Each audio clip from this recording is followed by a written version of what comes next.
trong cả thao ya sren pateng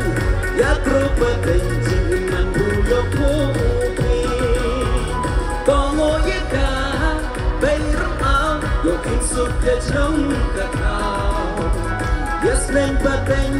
ya kro pateng jing man bu yo ko pi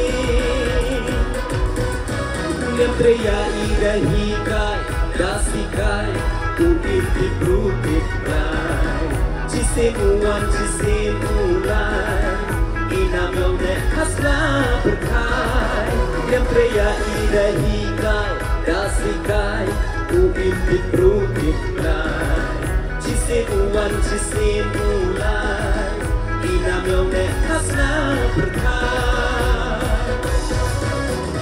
Mensin desa ila doi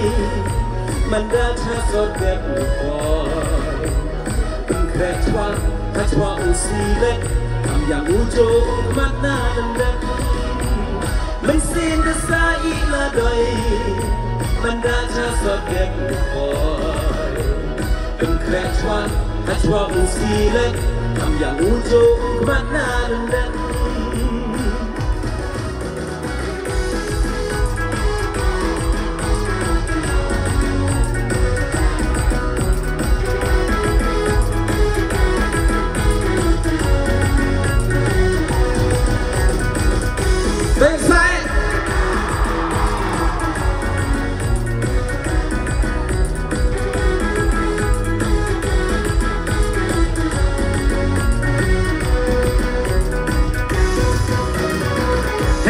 Isa yong me ablay uke ikasal usiaw uraway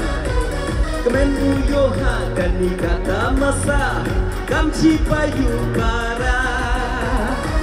hey mon Isa yong me ablay uke ikasal usiaw uraway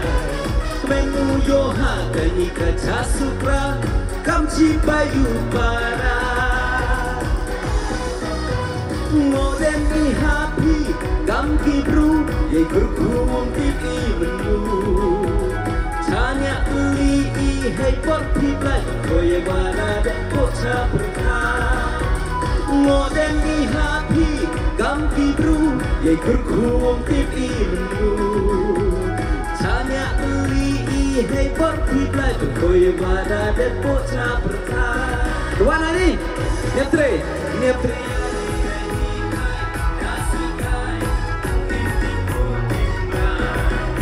Cisemuan cisemulai Inam yang ne hasla berkai Yang treya ida hikai dasikai Uintip runtip lai Cisemuan cisemulai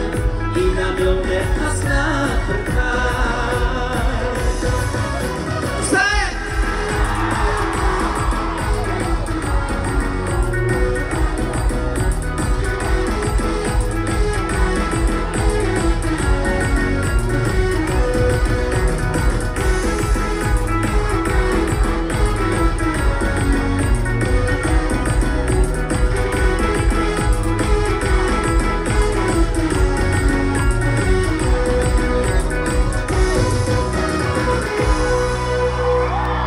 Hoi